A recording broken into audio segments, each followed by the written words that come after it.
Welcome to the Modern Husbands podcast, where any combination of Dr. Ross, Christian Sherrill, and Brian Page host national experts who share winning ideas to manage money and the home as a team. Today, we welcome Manisha Thakor, who has worked in financial services for over 30 years and is a nationally recognized thought leader around the issues of financial literacy and education. Manisha's work has been featured in national media such as the Wall Street Journal, the New York Times, Barron's, CNN, and CNBC. She has written 2 personal finance books for young people in their 30s and 20s. Manisha earned her MBA from the Harvard Business School, her BA from Wellesley College, and holds the CFA and CFP designations. For today's episode, we will discuss the lessons from her latest book, Money Zen, The Secret to Finding Your Enough. We tackle the tough questions we ask ourselves as we try to balance our career ambitions, our family obligations, and our own self-worth. Enjoy today's show. So, Manisha, thank you so much for being on our podcast today. We're so happy to have you. Bruce and Brian, I'm so excited to get to talk to you guys. Great. So, just jumping right into it, your book, Money Zen, The Secret to Finding Your Enough.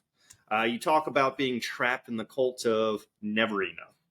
So, how's this cult nearly destroyed your relationships, your health, your self-esteem? Can you tell us a little bit about the book and all it entails? Yeah, so I am 53 years old, and at age 50, I pretty much face planted in life. I had this mindset where I quite literally thought my value as a human being was my net worth. I felt that it didn't matter how much I earned or how many accomplishments I achieved or how much praise I received. It was never enough because I was never enough. And I had bought into society's overarching kind of subtle toxic mantra that the answer to anything that ails us is more. So in response to that, I was trying to do more, have more, be more. And it finally culminated with the second of 2 near-death health experiences that forced me to wake up and realize I'd lived my entire adult life as a human doing, not a human being. And I wanted to figure out, how did I fall into this trap? And how could I get out of it? And so I went on a research journey that took me about 2 years and interdisciplinary. And the result was Money Zen, which is a better living manual for anyone who can identify with any of the words that I just used. I'm thrilled that you brought that up, because our listeners communicate to us, and many of our listeners are men, they're husbands, or they're engaged, and the challenge they often face is that if they are not the breadwinner, so they could work full time, they could have great careers, but if they're not the breadwinner, they really struggle with that, because for some reason there's this societal norm that your personal net worth is that your financial net worth is equal to your personal net worth. And that is in 2024. There's nothing that could be further from the truth. So for our listeners out there, I hope you, as you hear this, you're excited about what you're going to learn this episode. Well, and it's interesting. The book in many ways is geared towards a niche audience.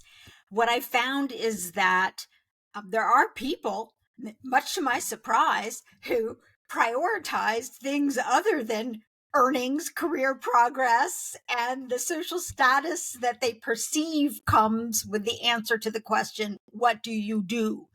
But there are also a huge swath of us who feel deep internal pain and shame in the face of those things. And that's who the book is designed to help. And the number one comment I get from people who read the book who are smack in the target demographic is, wow, I didn't realize that it's not just me. And I also didn't realize why it was so hard to shift this, even though somewhere in my head there's a little voice that said I'm more than just my earnings or my job.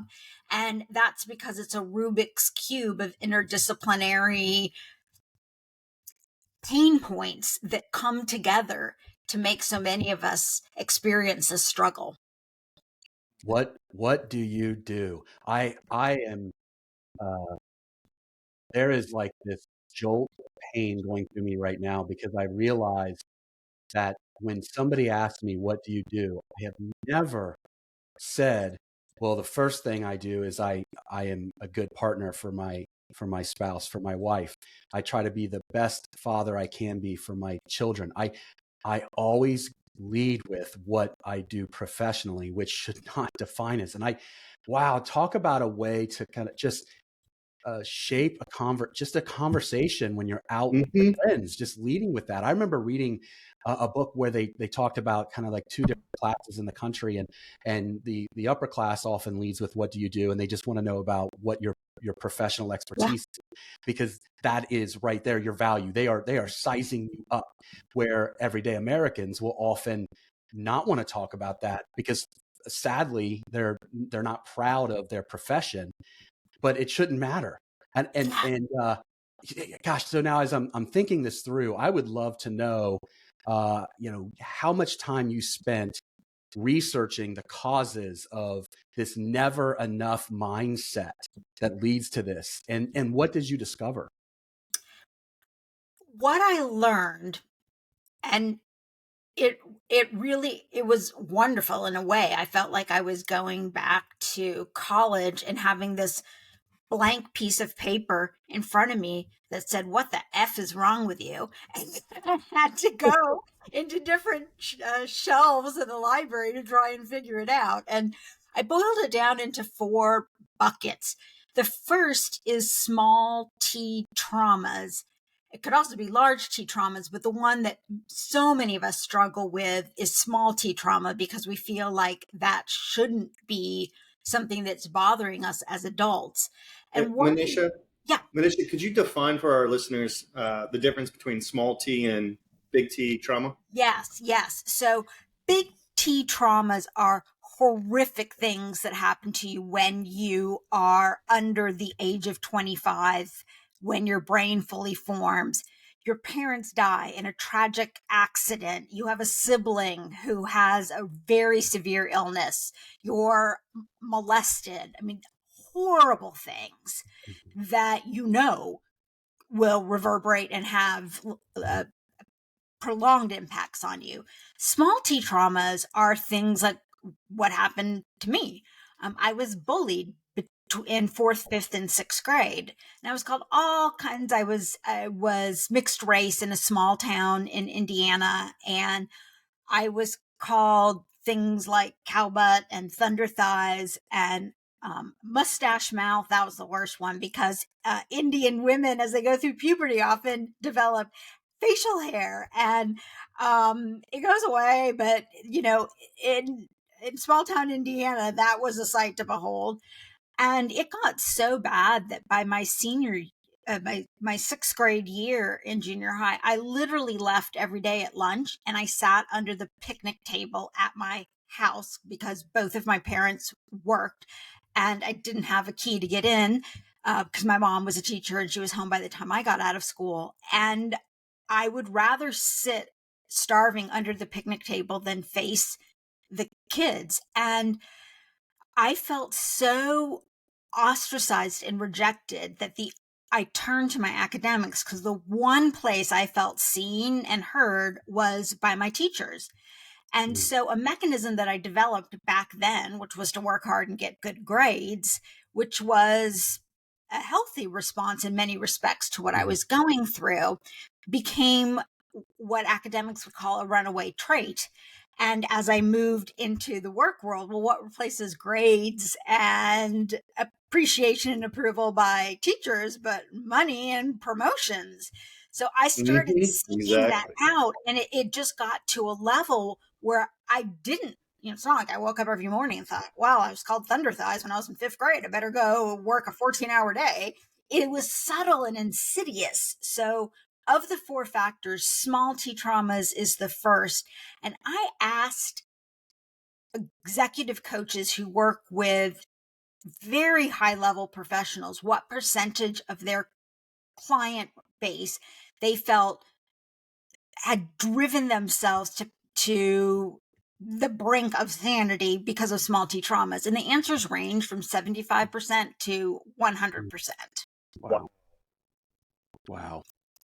And That So is that's so the much higher first of than the I four would have factors. expected. I guess as I think about it, that it like unfortunately makes sense, but yeah, I would not have thought of that right off the bat. No. And then the second of the two factors is something we've touched on already, which is that there are societal expectations when it comes to work. We've evolved from having jobs to careers to callings. And one informal study or anecdote that I think really highlights this is a gentleman who started to have dinner parties where he'd invite a mix of different people who didn't know each other. And the only rule was the first 90 minutes, you could not talk about your livelihood. And people had the I love that. hardest time making 90 minutes of conversation that did not involve their professional identity. And we judge people so harshly based on that. And it's become insidious where, if you are, I've recently become obsessed with the Scandinavian countries. And so whether it was Denmark or Sweden or Finland, the entire time I was there, not one person asked me, what did I do? Hmm. And I found that really liberating. But I think, as Brian was saying earlier, we answer that question not with who we are as a character, the things we care about.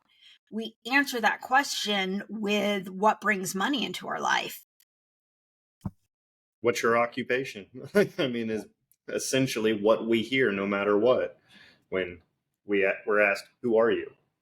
Exactly. And we're not our occupations. We are well-rounded human beings. And study after study shows that the absolute core to human well-being is, besides the absolute essentials of sleep, exercise, and nutrition, is relationships with other people, if you're religious or spiritual, with a higher power, but the effective community on your happiness is hands down the biggest driver of your lifelong experience of life satisfaction. And yet that's not how we identify ourselves or prioritize, which brings me to factor number 3, which is cultural influences. And I call this counterfeit financial culture, where we are bombarded 24/7 with media images that are so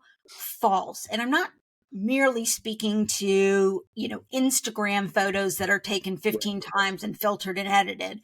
I'm talking about even basic things like TV shows. You may be watching, your 14th rerun of Law and Order or any of the medical dramas or legal dramas, and look at the characters. Most of these shows take place in urban cities with lots of humidity. I noticed for the women, none of them have frizz in their hair. Well, let me just tell you, if you're a woman, that means every morning before going to work, you're getting a full blowout.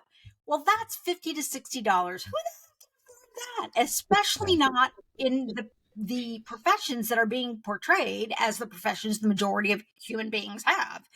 And, you'll look at a staff assistant or a police sergeant or a new young physician, and you look at the clothes that they're wearing outside their professional uniforms. You look at the cars they're driving, the houses that they're living in. And when I ran the numbers on different professions and how much it would cost to live and groom and entertain at the level we are seeing on TV, you'd have to make 30 to 50% more money to do that. So people comparing themselves to these false financial images, on top of the fact that we encourage people like peacock feathers to associate various different physical items with their worth. What car do you drive? What what does your house look like? What, for women, it's what purse and shoes do you carry? And now it's extended to experiences. Where did you go for spring break? Mm-hmm. And things like that. And so that's the third factor that you stir into this soup can lead you into feeling like you are never enough. Yeah. And I love that term. I want to reemphasize that term that you said, the counterfeit financial like culture that we have. Mm-hmm. I love the concept and I love the term. Well, and the fourth and final bucket really surprised me. I ended up circuitously talking to evolutionary biologists who study why humans do what they do. And there were a variety of different insights that came out of this, but one that really struck me was that 300 years ago, if the three of us got thrown into a forest, we would know how to forage, find shelter, food. We'd figure out modes of transportation, whether it was our own 2 feet or a horse, or, we would know how to survive in the context of Maslow's hierarchy of the needs. We would be able to meet the bottom 2 needs of physical self-sufficiency. And then also, because we were working together in community, we'd oftentimes feel pride in the work that we generated together that helped may even enable us to reach the pinnacle of Maslow's hierarchy of the needs in terms of what he calls self-actualization. Yeah. And the problem that we have today is the way we meet our core basic needs of food, shelter, transportation is with money. Yeah. And Mm-hmm. so money at a very visceral level is essential for our very survival. So in our reptilian brain, we innately have this love, hate, horror, fear relationship with money, the way in previous times we might have had that relationship with the seasons or the weather, or because that would result in crop differentials or our access to animals, and how much milk the cows would produce. And so that's just one of a number of evolutionary biological influences that can cause our amygdala to go off in alarm, alarm, alarm when we feel like we are not earning enough. And so when you stir all of that together with easy access to credit, it's been only the last 50 years that it's been so easy to, borrow for a down payment on a home, or finance a car, or get credit cards. And, really it's only been in the last 30 years that higher education costs have just become absolutely ludicrous. And so you have all of these other influences sprinkled on top of the 4 broad buckets. And that's why it's hard to figure out when you start out like I did with the blank paper and the big question, what the F just happened with your last 4 decades of your professional life to cause you to be divorced, childless, and friendless in your early 50s. It's a Rubik's Cube. So I got a question. So I think maybe some of our listeners might be thinking, all right, Manisha, you've just gone through a typical like midlife crisis, Yes. right? Right. What's your response to that? I was in crisis in my 20s, in my 30s, and in my 40s. I was in the same crisis. Coincidentally, I happened to wake up to this crisis because I experienced a severe, nearly life or death health incident in my 50s. But the pain that I experienced and the number of years I lost, the number of rich, rewarding human experiences that I lost, were equally as painful in my 30s and my 40s. And in the back of my head, all that time, people were telling me, you're a workaholic. You need to get a hobby, get a dog, and more recently, meditate. walk barefoot in grass. And I knew that I was placing too tight of a linkage between my work and my worth as a human ever since I graduated from college. But I didn't know how to get out of it, especially because societally you are so rewarded for your You are. behaviors in reaction to that feeling. And part of the reason I wrote MoneyZen is I want to help people know this can be coming down the pike so they can course correct before they hit the wall. Or, in your 30s and 40s, I can help you hopefully redirect your journey in life. And if you're in your 50s and, heading through that decade and really in the thick of it with elder care and expenses of raising your family, to know you're not alone and to see a framework or have a framework that you can work through.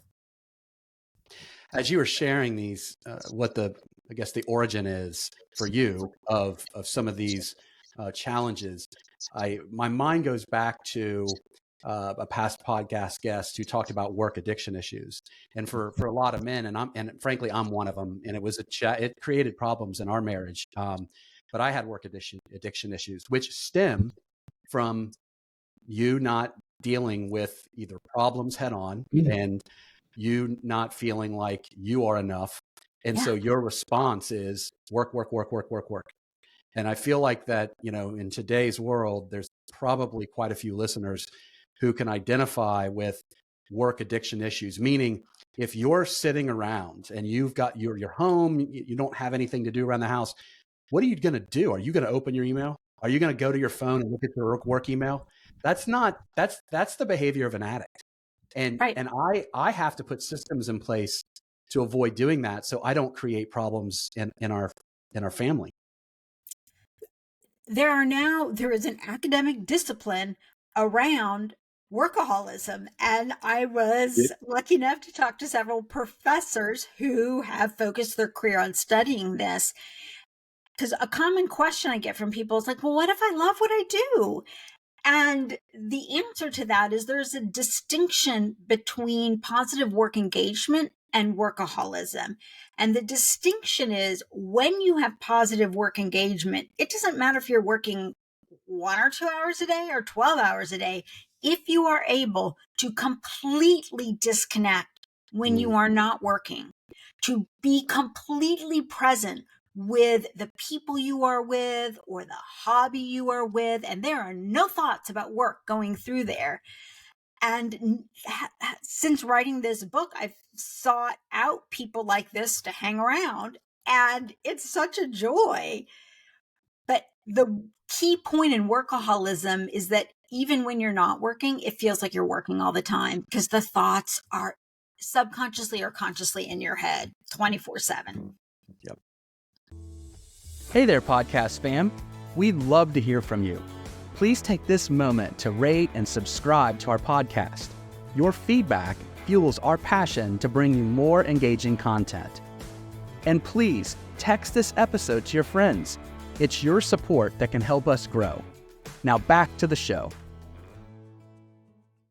So since there is this never enough mindset that we all have, right? I guess on the flip side then, or the other side, what's the key to finding your enough?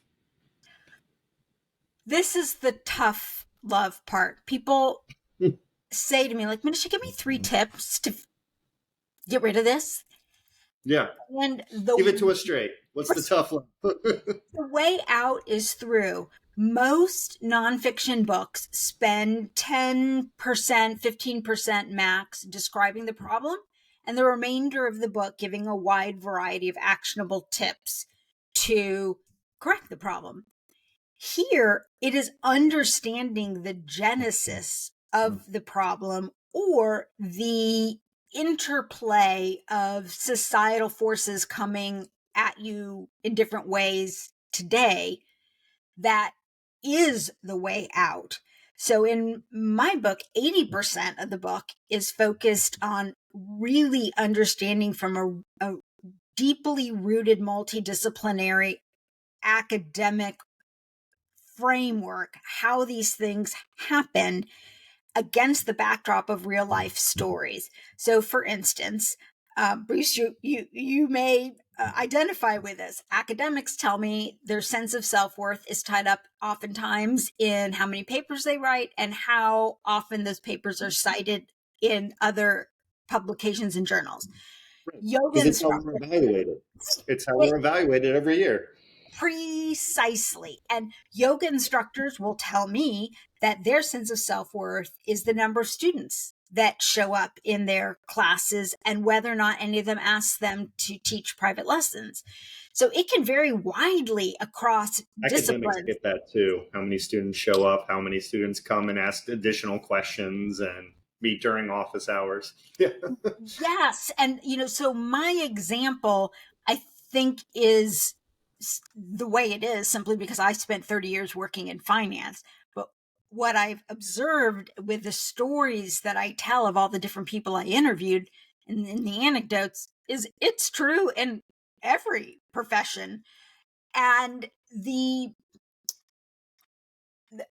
way out, I believe, replacing the toxic paradigm of self-worth equals fill in the blank, whether it's net worth in my case or number of published articles or number of students in your yoga class, was something much healthier. And the equation that I posit in the book is that financial health plus emotional wealth equals Money Zen should be the equation that we are living our lives to optimize. And what I mean by that is, because from a Maslow hierarchy of the needs standpoint, we need money. The lack of money will create huge problems. What we need is financial health, which I define as an understanding of how to live within the constraints of the income you currently have, which will change at different points in your life, and the time and stage you are in your life cycle. And so when you have financial health, the root of which is living within your means, you can then optimize what I call financial problems, which have tactical solutions. I'm drowning in student loan debt. How do I get out of this and still buy a home and a car and take a vacation? My credit score is in the crapper. How do I understand what of my actions got me into that place and how do I improve it? I am having a very difficult time talking to my spouse about money, and it is putting such tension on our relationship. What tactics should we follow? Money worries, by contrast, are what we've been talking about so far, these kind of emotional things that make us stress out about money.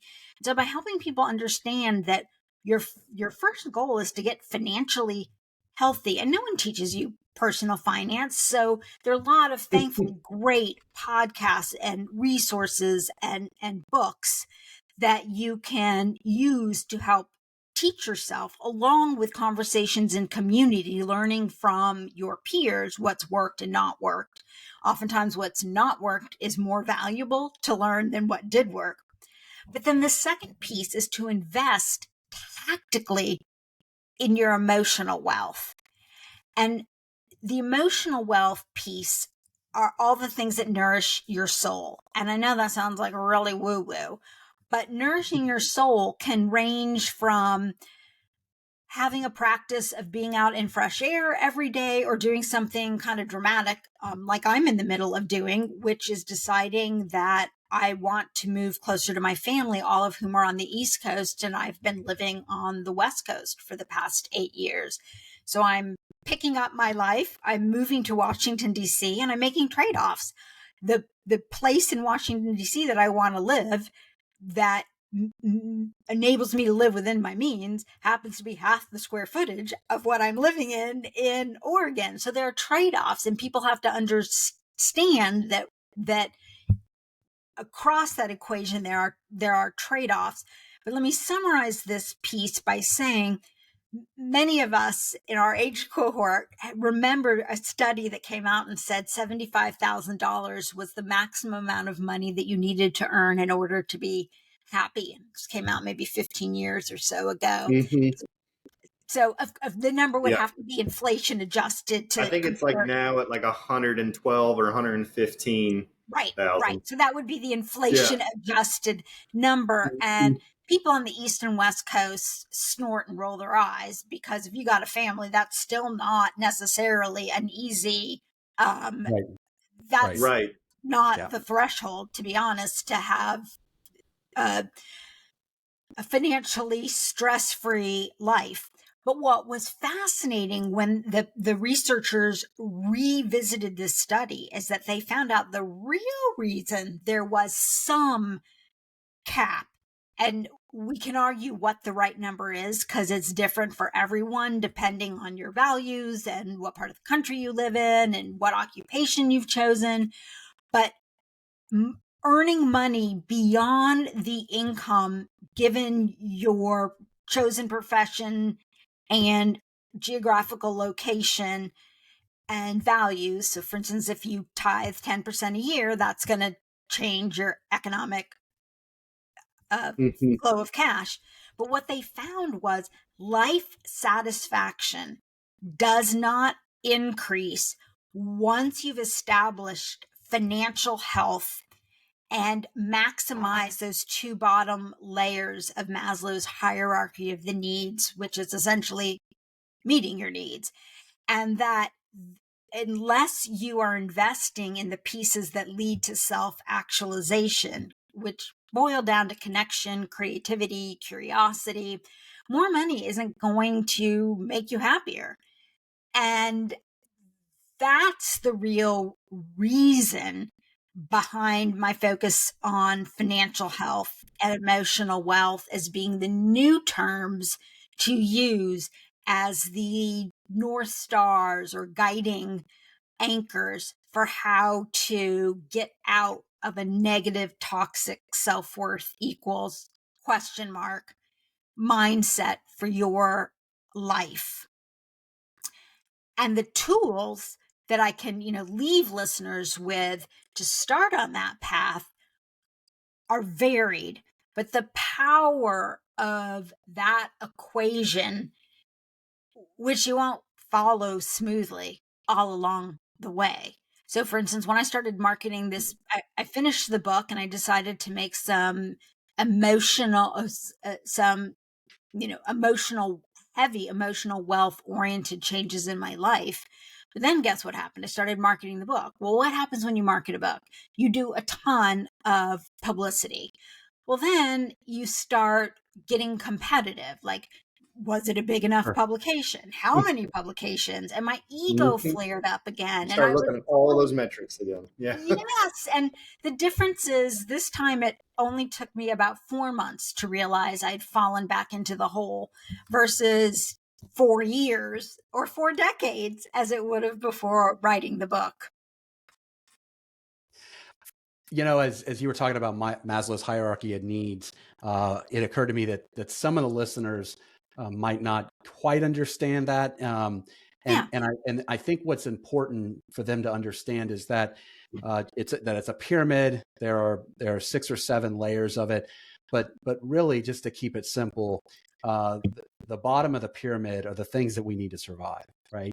And if we don't have those things, then our bodies will respond negatively. We're going to have anxiety, right? That's the primal part of our brain that's kicking in, that's overriding our critical thinking because we realize that we don't have enough to pay the mortgage that day, or we have a medical expense that we can't afford and we have to make a tough choice. These are the kinds of things that keep people laying awake at night. Yeah.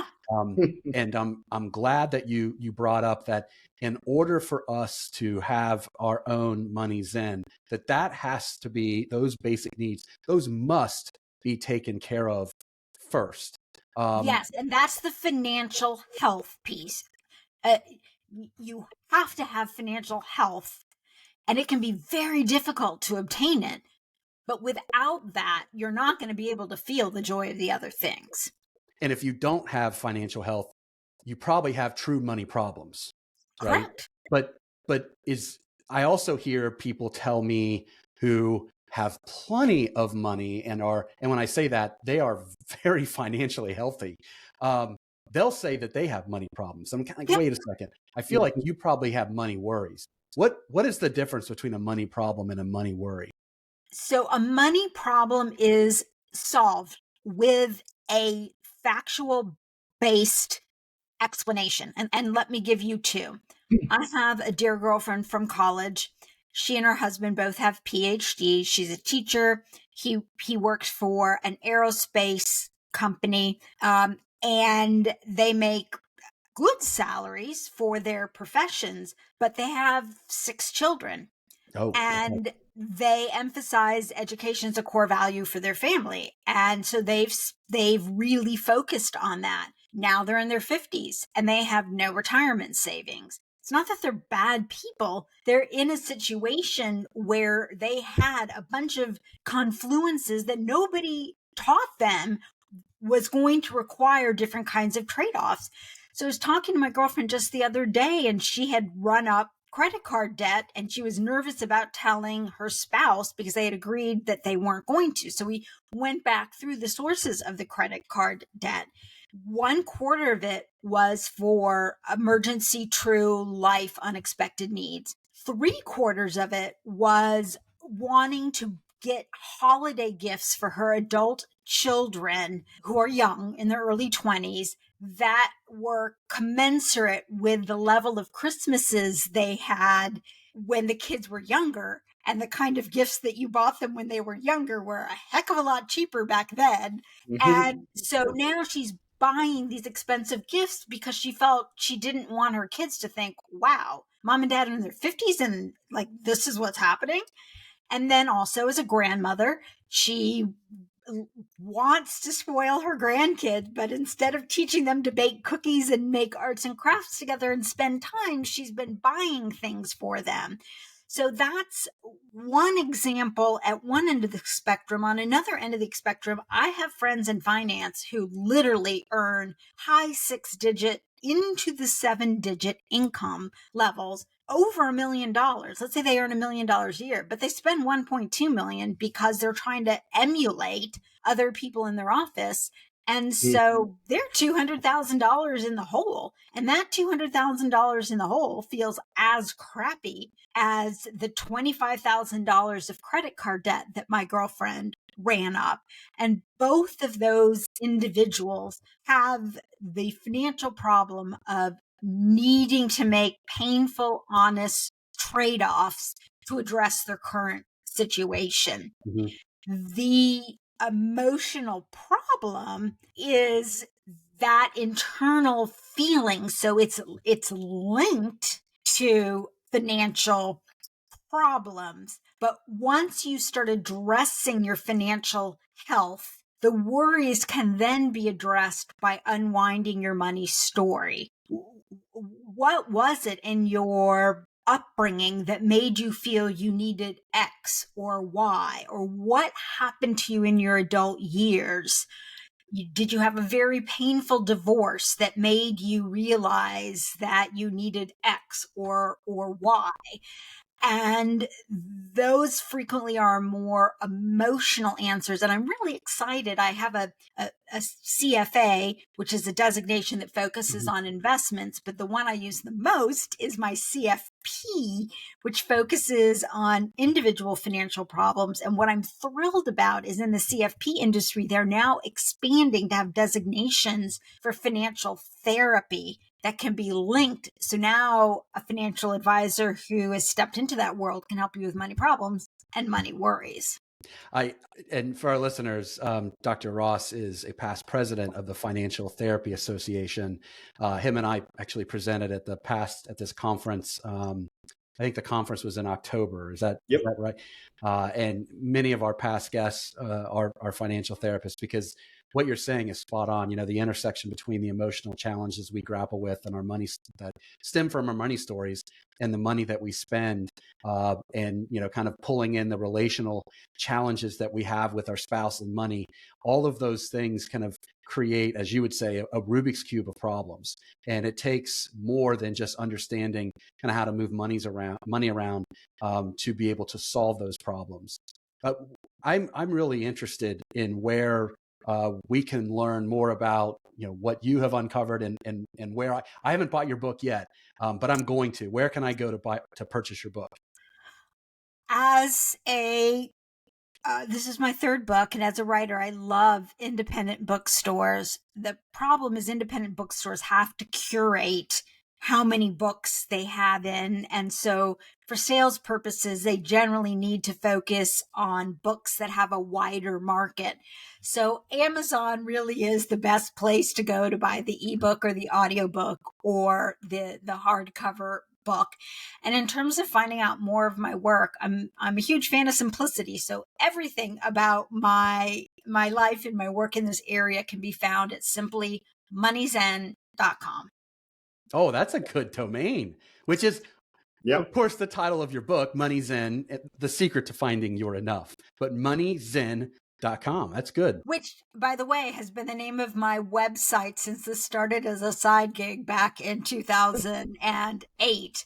So it's a concept that I've been thinking about for a very long time. Awesome. Well, Manisha, we've loved having you on. We've learned so much from you. But we always like to end our podcast with a piece of actionable advice. Yeah. So for our listeners, what's one thing that they can do right now to help get closer to a life of Money Zen? Of course, I'm going to give you two. So one, All right, we'll allow it. one is, because there are two pieces to the puzzle. One is, if somebody said to you, here's $50 million after tax, and oh, by the way, you're going to die in exactly 5 years, what would you stop doing and what would you start doing? And the answers are very kind of common. I'd stop working, I'd stop worrying, I'd start volunteering, I'd spend more time with my family. But I challenge people, go deeper. How does that translate into what you actionably can do now? That really crystallizes what steps you have to take. The other one is something I talk about in the book, which is from a work-life expert who uses the mantra, connection creates balance. So whenever you are feeling discombobulated, ask yourself, to whom or what do I need to connect to incrementally feel better right now? Baby step. It might be taking a look at your budget, or it might be hopping on the internet and reading the latest news about Travis Kelce and Taylor Swift. It might be taking your kids to go hike in a park. Whatever it is, it's connection to something outside yourself.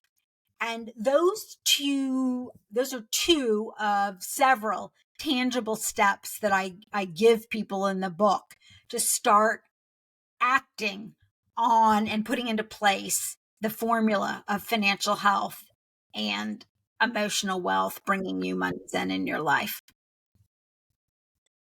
What a wonderful podcast episode this was. Manisha, thank you so much for your time. Lots of wisdom that I'm certainly going to turn into action myself. Brian and Bruce, thank you so much for having me on and letting me speak to your community about this painful issue that can be resolved. A special thanks to our guest and, of course, to all of our listeners. Don't forget to click subscribe wherever you download your podcast, give us a rating, and share the Modern Husbands podcast with others. Doing so goes a long way in growing our reach. And join your fellow modern husbands and have links to our podcasts, articles, and other resources to manage money in the home as a team sent to your inbox every 2 weeks by subscribing to our newsletter at modernhusbands.com. Until next time, be well.